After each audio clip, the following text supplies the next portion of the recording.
Pode ir ao próximo. Peguei essa reportagem quando completou um mês das enchentes lá no Rio Grande do Sul. Pode ir à próxima. Sábado 27 de abril foi o primeiro temporal. Até aí, você está na sua casa, uma chuva mais, uma chuva menos, tudo tranquilo. Domingo 28 de abril, os primeiros impactos. Segunda-feira, 29 de abril, a chuva aumenta. Na terça-feira, 30 de abril, as primeiras pessoas morrem. Quarta-feira, 1º de maio, uma mulher é arrastada pela correnteza. Na quinta-feira, 2 de maio, determina-se que aquela cheia é uma cheia histórica. Ela não é comum. Na sexta-feira, 3 de maio, estabelece-se o caos em Porto Alegre. Sábado, 4 de maio, já se estabelece que é a maior tragédia sobre o Rio Grande do Sul. Domingo, 5 de maio, o nível do Guaíba aumenta. Na segunda-feira, 6 de maio, a água invade bairros do centro da capital. Quarta-feira, 8 de maio, as inundações chegam ao sul do estado. Na quinta-feira, 9 de maio, o cavalo caramelo é resgatado. Na quarta-feira, 15 de maio, a água baixa no Vale do Taquari. Na quarta-feira, quinta-feira, 16 de maio, a água baixa em Porto Alegre. Domingo, 19 de maio, é estabelecido saques, a água vai baixando e o pessoal vai saqueando. Na segunda-feira, 20 de maio, a primeira morte por leptospirose. E na sexta-feira, 29 de maio, fechou um mês de tragédia. Lógico que a tragédia, ela continuou. Você está no meio dessa calamidade. O que é que passa pela tua cabeça? Os teus pensamentos te levam a sentar e chorar? Ou você corre que nem barata tonta? Ou você paralisa? Ou você murmura? Ou você age com consciência? A tua reação às circunstâncias que vêm revelam a tua disposição mental. Semana passada comecei a falar sobre o bicho vai pegar. Na verdade, são palavras de Jesus mostrando de que não só a natureza, mas a sociedade humana iria convulsionando. Então a febre vai aumentando e a natureza convulsionando e a sociedade convulsionando.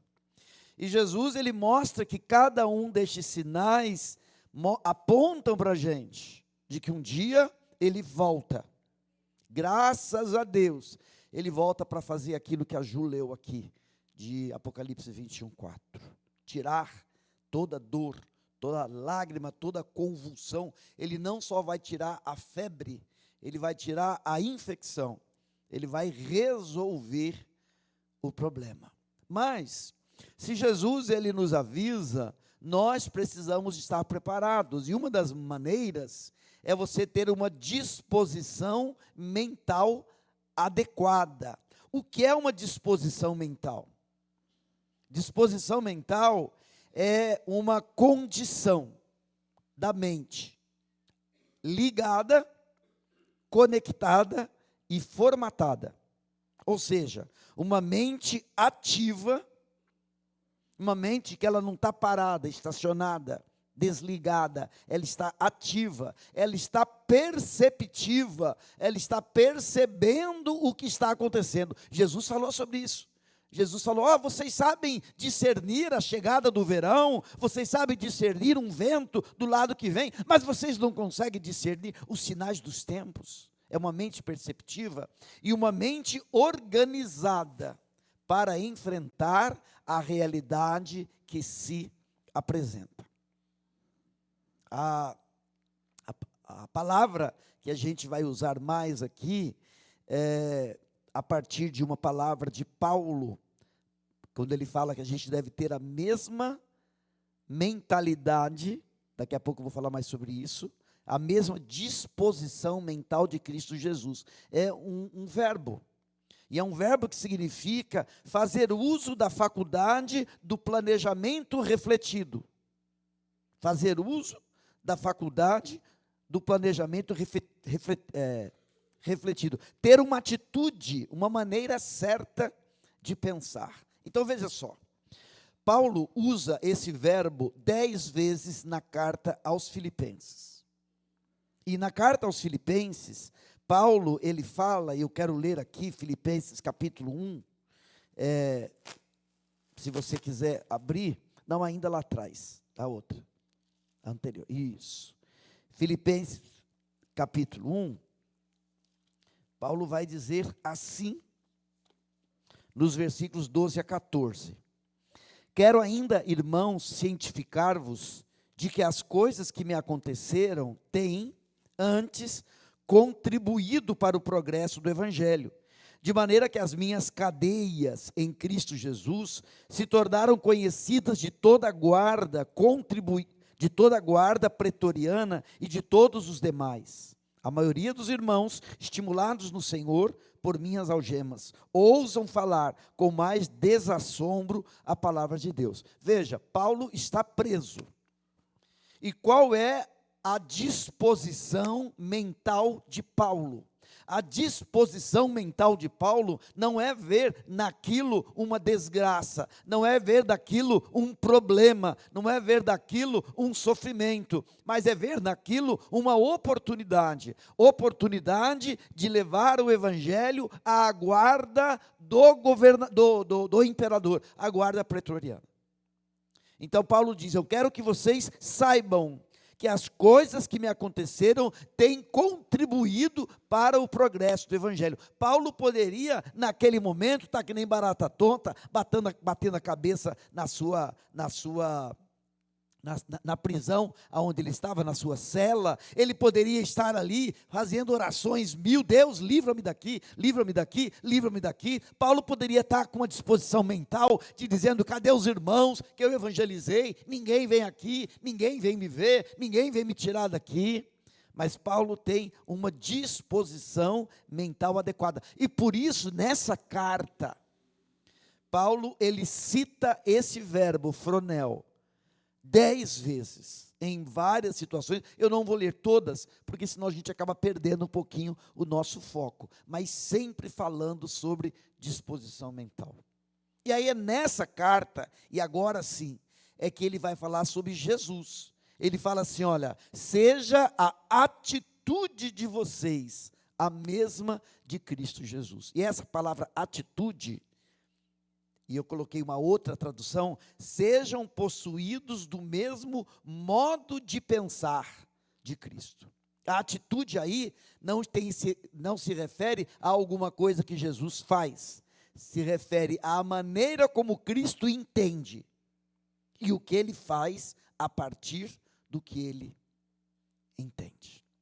Peguei essa semana para ler um livro do Viktor Frankl. Viktor Frankl foi um psiquiatra, se não me falha a memória, polonês, que foi preso em Auschwitz, no Holocausto, na Segunda Guerra Mundial. E se um dia você puder ler Em Busca do Sentido, leia. Ele, na primeira parte do livro, ele conta a experiência dele dentro do campo de concentração. Ele conta de como ele mesmo, sendo um médico, psiquiatra, ele saía com trapos, ele tinha que sair, não é que ele escolhia, com sapatos furados no chão de gelo e passava o dia inteiro quebrando rocha. A troco assim, a ração deles era um potinho de sopa uma vez por dia, 2 pedaços de pão de noite e de dia. E quando a perna fraquejava e caía, o feitor vinha, o guarda vinha com um chicote em cima. E ele conta toda a história, mas o objetivo de Viktor Frankl não é somente dizer, ai, tadinho de mim o que eu passei. Não, é oferecer a base para tudo aquilo que ele vai dizer, aquilo que ele chama de logoterapia, que é a terapia do sentido. Que você encontra o sentido da vida. E é quando você encontra o sentido da vida, que você não somente suporta, mas você significa tudo aquilo que você viveu. Vale a pena ler. E eu peguei para ler o Viktor Frankl essa semana exatamente porque falava sobre disposição mental e o que manteve ele em pé ali não foram favores que não os tinha. O que manteve ele em pé foi a maneira de pensar acerca da vida. E a maneira de pensar acerca do sofrimento, né? Do sofrimento. Quando Paulo fala sobre Jesus, ele diz que nós devemos ter a mesma maneira de pensar que Cristo. E qual é o texto? Ele está dizendo o seguinte: Cristo, sendo Deus, não teve por usurpação ser igual a Deus, mas aniquilou-se, esvaziou-se a si mesmo, assumindo a forma de homem. E na forma de homem, ele chegou à posição de servo, e na posição de servo, ele foi até a morte, e morte de cruz. Então Paulo, ele fala no capítulo 2 de Efésios, ele mostra essa descida de Cristo, né? Essa descida de Cristo, e depois ele fala que Deus o elevou acima de todo nome, para que ao nome de Jesus se dobre todo joelho, e toda língua confesse que Ele é Senhor, para a glória de Deus Pai. Então nesse texto Paulo faz isso, uma parábola, né? Desce, e depois sobe, e ele fala, nós devemos ter a mesma maneira de pensar de Cristo, aceitando aquilo que Deus está fazendo, porque a seu tempo, Deus vai levando cada um de nós para cima. Sabe, irmãos, eu tenho uma grande expectativa sobre as verdades desta mensagem, daquilo que pode fazer em favor da tua vida. Porque nós vivemos no meio de uma humanidade que, independente de ser religiosa ou não, de ser estudada ou não, nós vivemos no meio de uma humanidade que tem uma disposição mental sofrível. Sofrível. As pessoas, elas vivem a sua vida até que algo inesperado, algo que sai fora do que eles planejaram. E aí você descobre para que lado que está indo a pessoa. Agora veja, por que eu tenho uma grande expectativa nessas verdades? Primeiramente, porque a tua mente é o ponto de contato entre o imaterial e o material. Quando Deus nos fez do barro material e do fôlego de vida imaterial. O imaterial deu vida ao barro. Você tem uma coisa chamada cérebro, que é matéria. Você pode operar do cérebro, pegar o cérebro, estudar o cérebro, analisar o cérebro. Mas esse cérebro funciona por uma coisa chamada mente. Mente não é matéria. Ninguém pode pegar a mente, operar a mente, analisar a mente. O que traz vida à matéria, o cérebro, é a mente.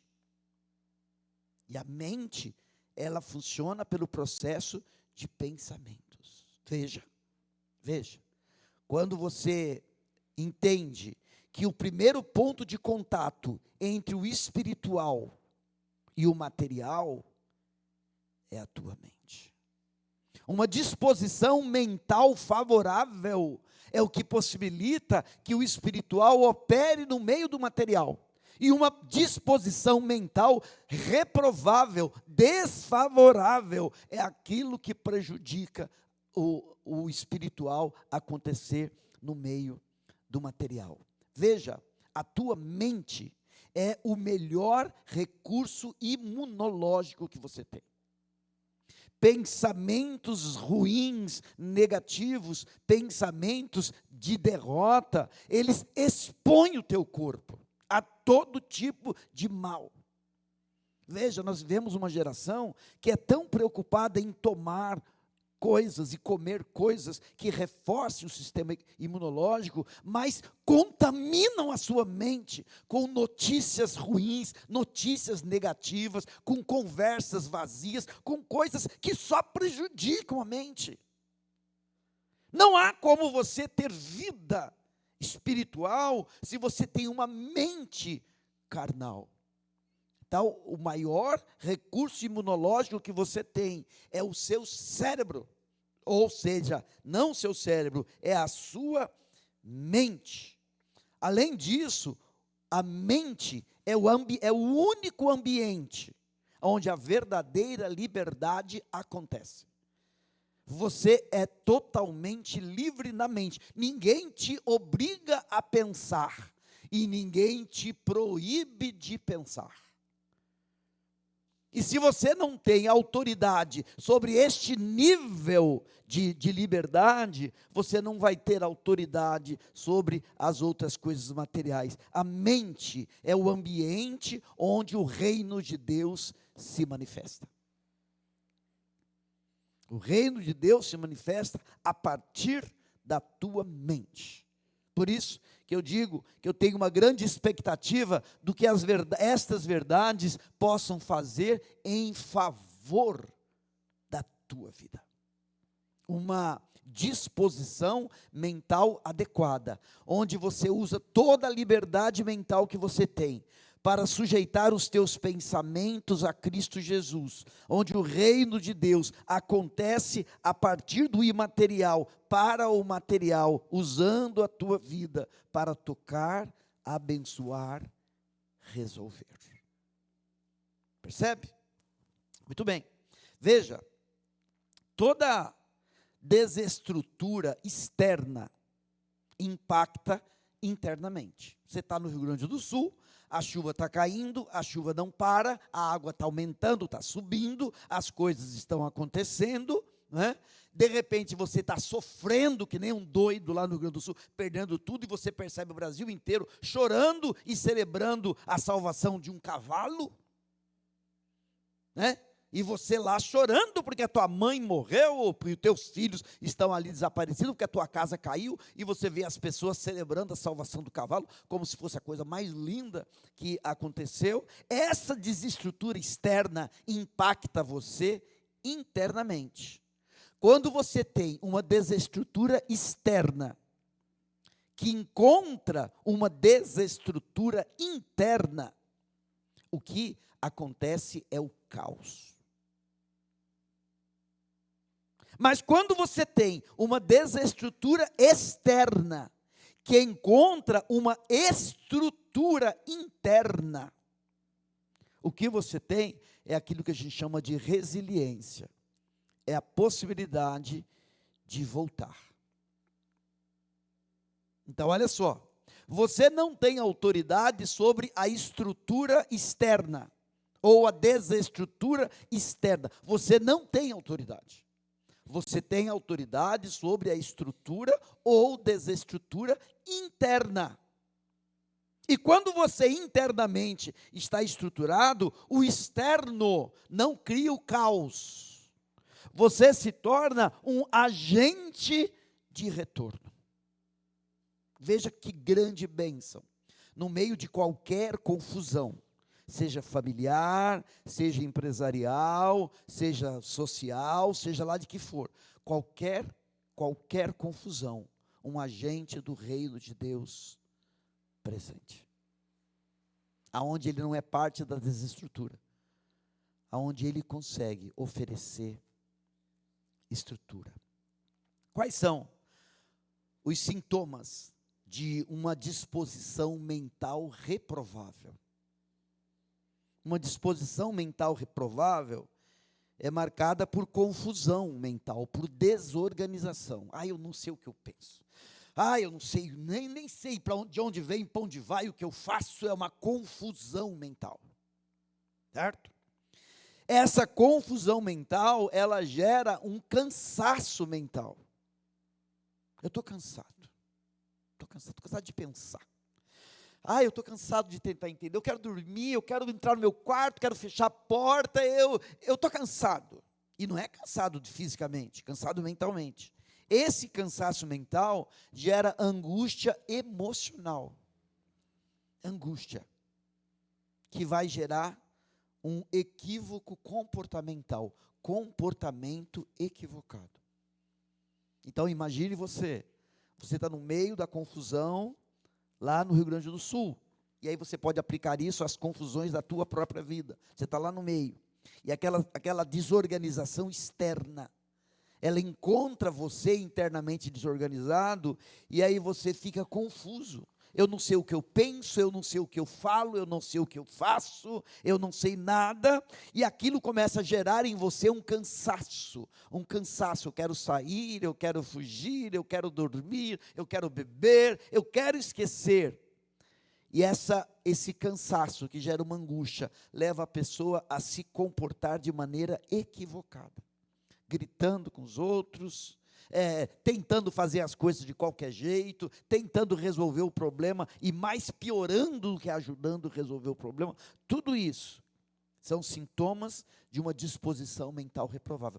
Observe, lembre na sua memória, histórias de caos que a tua vida e a tua família já passaram, ou em algum serviço, emprego teu, lembra uma situação específica de caos, e você vai detectando pessoas se comportando de maneira equivocada, buscando culpados, sabe, xingando pessoas, ou então saindo e deixando que todo mundo se lasque. Você vai percebendo comportamentos equivocados, que não facilitam nada, só prejudicam mais. Daí vem a seguinte pergunta: como é que a gente desenvolve uma boa disposição mental? Beleza, pastor, você falou da disposição mental reprovável, e como é que eu desenvolvo uma condição mental adequada? Bom, primeiro, você tem que saber que o momento da confusão, o momento do desafio, não é o momento de você estruturar a sua mente. Jesus falou da casa construída sobre a areia e a casa construída sobre a rocha. Não é quando a chuva cai, o rio sobe e o vento bate, que você vai reforçar as estruturas da sua casa. Não vai. Se você não fizer isso na sua vida normal, quando a situação complica, você não vai ter tempo de fazer. Se você pensa em ligar o alarme quando o ladrão estiver entrando, você já vai ser roubado. Então Jesus usou essas duas figuras. Jesus usou a figura da casa construída na areia ou na rocha, e a casa e o ladrão que chega. E todos dois, nas duas metáforas, Jesus está dizendo para a gente da necessidade de um preparo antecedente. Estou aqui falando, olhando para o Tony, né? Estou lembrando de 2009, quando a Gi ligou, falou: nós fomos ao médico, o médico disse que o Tony está com câncer. Se o Tony, agora eu estou enfrentando, agora eu preciso trabalhar com a minha cabeça. Estava lascado. Porque o negócio chega assim, eles foram num churrasco, né? Lá em Sorocaba, ele com umas dificuldadezinhas de respiração, vamos passar no médico? Estamos voltando do churrasco, vamos passar no médico? Naquele fim de churrasco, a notícia que ele recebeu foi essa: câncer no mediastino, entre o coração e o pulmão. E não tem cirurgia. Não tem cirurgia. É o fim do churrasco. Você acha que teve tempo de se preparar? Quando a coisa chega na tua vida, quando a notícia chega, quando a desgraça chega, quando a situação chega, você não tem tempo. Agora eu vou treinar a minha mente. Não vai. Não vai. Você só vai ser parte da confusão. Ou você faz isso antes, ou você não faz. Por isso, algumas direções. Primeiro, busque o silêncio. Por quê?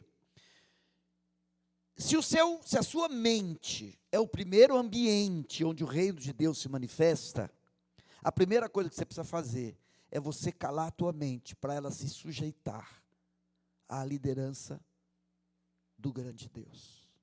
Porque a tua mente, ela vai pensar, ela vai procurar respostas, ela vai querer solução, levanta, faz, resolve. Quando você diz, eu não faço, eu não resolvo nada, eu dependo de Deus. Eu dependo de Deus. E aí a pessoa que é carnal, que não é espiritual, você não vai fazer nada, o mundo está caindo, você não vai fazer nada. Eu dependo de Deus. Busque o silêncio, porque a percepção clara vem do silêncio. Olha, não estou falando só de tragédia, não. Eu estou falando de decisões que você tem que tomar. Se você tomar as suas decisões no meio da multidão de pensamentos, você vai se perder. Mas se você calar os pensamentos, Deus falar, você vai ouvir. Porque Deus não berra. Deus apela. Deus fala ao nosso coração. Então, busque o silêncio. Aprenda a trabalhar a partir do silêncio. Porque no silêncio fica o mínimo necessário. Deus e você. Deus e você. É a partir de Deus e você que a coisa vai acontecendo. Certo? Então, busque o silêncio. Além de buscar o silêncio, desenvolva o foco. O que é o foco? O foco é um estado mental que prestamos atenção a uma única tarefa por vez e ignoramos as distrações externas. Então, no meio da crise, as vozes são muitas, os apelos são muitos, os gritos são muitos. Mas quando você aprende a focar naquilo que cabe a você fazer, é isso que eu preciso fazer agora. Eu vou resistir e ignorar as distrações externas. E isso esse desenvolver foco, você não aprende na hora que o bicho está pegando. Você aprende agora. Quando você está na tua casa, fazendo alguma coisa, a tua mente está em um turbilhão e você diz, para. Agora você está fazendo isso. Faça isso. Resista às tentações, às distrações externas, que muitas vezes são tentações. Então isso você precisa treinar na sua vida dia a dia, não é no meio da crise, não é no meio do problema, é nas pequenas questões que você está fazendo. Desenvolva foco. Obtenha informações, porque a tua mente, ela trabalha com dados. A tua mente trabalha com dados. Então, obtenha informações sobre a situação que você enfrenta. Mas, presta bem atenção nos dois adjetivos que eu quero dizer. Informações que sejam pertinentes e relevantes. Ou seja, informação que tenha a ver com aquilo. Pertinente. Pertence àquela situação. E relevante, tem valor, porque tem muita informação. Nós vivemos num tempo complicado. A geração da geração dos anos 80 para cá, nós somos chamados a tomar 2.500 vezes mais decisão. Ah, pastor, que exagero. Não. Você pega no teu celular, você já tem 1.000 decisões para tomar. Acesso, não acesso. Ouço, não ouço. Leio, não leio. Mando, não mando. São decisões. Nós não tínhamos essas decisões. Você acorda, o teu celular está ali do lado, você já diz, pego, não pego. Pego, leio, não leio. Respondo, não respondo. Da geração de 80, dos anos 80 para cá, nós somos chamados 2.500 vezes mais a tomar mais decisões. Por isso que o nosso cansaço é tão grande, é por isso que nós também precisamos aprender a tirar o pé, porque são muitas informações, e geralmente não são informações pertinentes e relevantes. A tua mente trabalha a partir das informações que tem. Quando você tem uma decisão a tomar, não tente decidir antes de coletar todas as informações adequadas sobre o assunto. Não tente. Eu vou decidir, depois eu vejo. Você vai se machucar, vai quebrar a cara, depois vai ter que voltar atrás. Pega um tempo e fala assim, nesse tempo eu só vou buscar informações. E depois, com as informações, eu poderei caminhar para frente. Isso é foco. O foco agora não é decidir. O foco agora é levantar dados. O máximo possível de dados. Não, eu vou orar e Deus vai me revelar. Deixa eu te dizer uma coisa para você. Deus criou você à imagem e semelhança. Para que você participe do processo. Para que você não seja robô. Para que você não seja simplesmente alguém que recebe iluminação e faz. Deus chamou você para pensar. Ele deu a você a capacidade de pensar. Ele deu a você parte da sua imagem. A questão é que o teu pensar é insuficiente. Então você faz até onde você consegue. Você estabelece o teu caminho. E depois entrega teu caminho ao Senhor. Confia nele. E Ele tudo fará. Então você precisa obter as informações pertinentes e relevantes. Aí, organize as ideias. Organize as ideias. Né? Eu fiquei lendo uma afirmação de Jesus no sermão, chamado sermão profético, Mateus 24, 16 e 17, Jesus fala assim, né? Então, os que estiverem na Judéia, fujam para os montes. Quem estiver sobre o eirado, não desça a tirar de casa alguma coisa. E quem estiver no campo, não volte atrás para buscar a sua capa. Então, Jesus está dizendo, olha, tenha as suas ideias estabelecidas. Quando isso acontecer, eu não volto para trás. Quando isso acontecer, eu não desço. Quando isso acontecer, eu fujo para os montes. Organize as ideias. Você sabe que protocolo você deve estabelecer em situações de crise? Você tem esses protocolos estabelecidos? Tem. Ou você vai esperar uma crise acontecer e você sai na louca, tentando resolver as questões. Imagina você se o Bruno e a Selma não tivessem protocolo estabelecido, se a Anice não tivesse protocolo estabelecido. Quando o pessoal chegar, a gente vai decidir o que vai fazer. Não vai. Existe uma linha de ação. Faz isso, depois faz isso, depois faz isso, depois faz isso. Então, nós precisamos organizar as nossas ideias para a gente saber o que fazer. E uma coisa é, não vou fazer nada agora. Vou me aquietar. É um protocolo. Uma vez aquietado, eu vou estabelecer o meu foco. O que é que me cabe fazer? Eu vou levantar as informações, organizar as ideias e definir competências. O que é isso? Tem coisa que não é para mim. Tem coisa que não é para mim. Não é da minha competência. Eu não sei fazer. Eu estava conversando sobre essa ideia nossa de ir ao sul para mexer com parte elétrica lá, e a gente dizendo o seguinte: uma pessoa que não sabe mexer com eletricidade pode causar muito mais problema do que resolver. Desde um aparelho que queima até uma pessoa que morre. Porque eletricidade não é brinquedo, não é da minha competência. Eu não sei. O que é minha competência? O que é que me cabe fazer? Defina competências.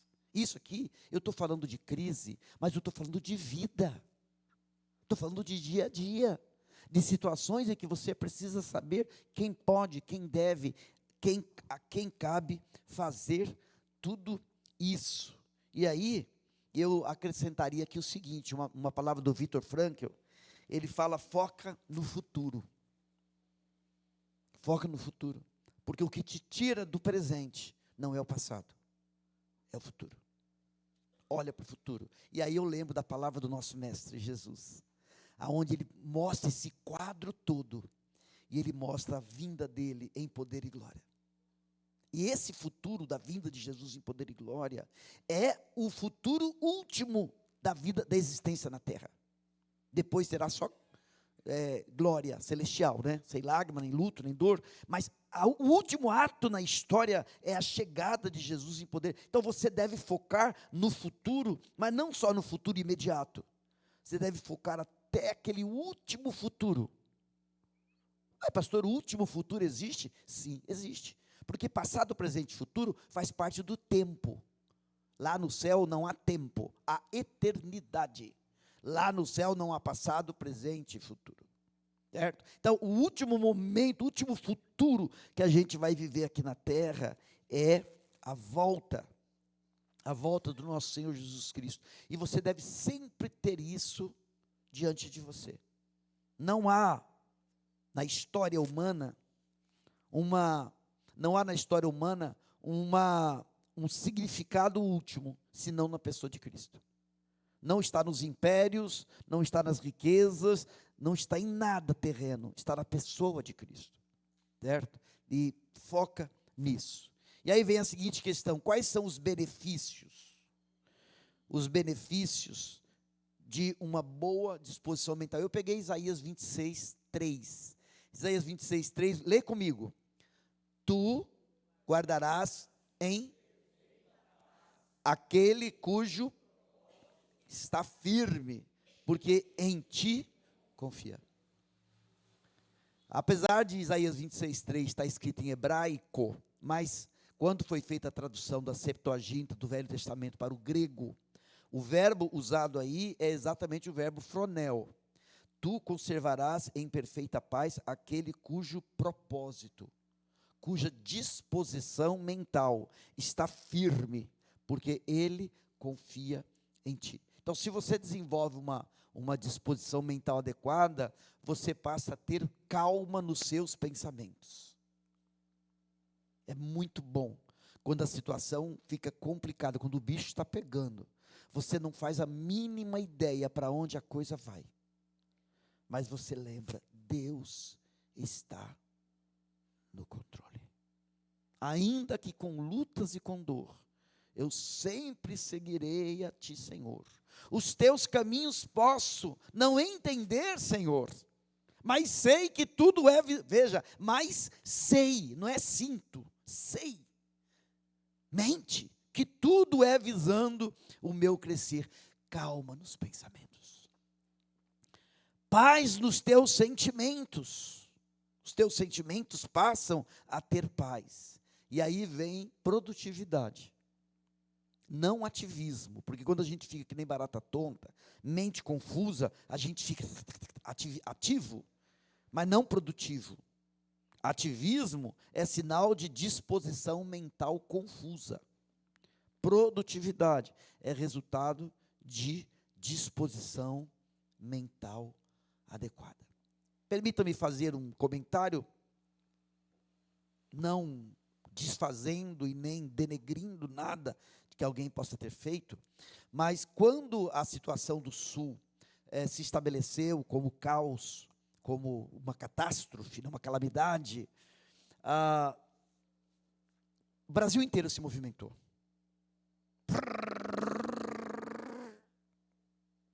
Mas muita coisa acaba não produzindo o resultado esperado, porque é muita coisa em cima de coisa, sabe? É agora, quando a água baixa, que o pessoal vai voltando, porque quem toma decisão sobre a vida deles, são eles.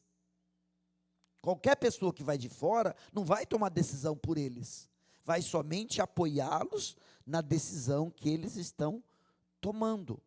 Você vai reconstruir sua casa? Você vai derrubar o restinho? Você vai mudar? O que você vai fazer? Nós apoiamos você. Certo? E quando a situação está no meio, todo mundo ali, não faz isso, pega aquilo, né? E aí muitas vezes o que a gente tem não é produtividade, é ativismo. É ativismo. Porque a produtividade, ela vai acontecendo depois. Por isso, à guisa de conclusão, lembre-se, tua mente é teu campo de primeira e maior autoridade. Quem não sabe gerenciar a mente, não saberá gerenciar o que é externo à mente. Quem não sabe gerar mente, não sabe gerenciar agenda, não sabe gerenciar orçamento, não sabe gerenciar trabalho, decisões, e não sabe gerar o que fazer quando o bicho está pegando. Por isso, gerenciar a tua mente. Uma disposição mental adequada é o que você deve buscar sempre. Sempre. Se a tua casa tem que estar na rocha, tem que estar na rocha sempre. Não é amanhã, não é algum dia, não é depois. Porque o Guaíba sobe quando você não espera. Né? Quando você não espera. A minha oração é que essas questões, Deus te dê sabedoria, porque você tem um diferencial dos homens, das pessoas. Você é do Senhor. O eterno Deus habita em você pelo seu Espírito. Você não precisa ser uma barata tonta correndo de um lado para o outro. Você pode ser parte da solução no meio desse mundo em confusão. Amém? A nossa oração ela é cantada e ela diz para que Deus conduza o nosso pensar, o nosso sentir,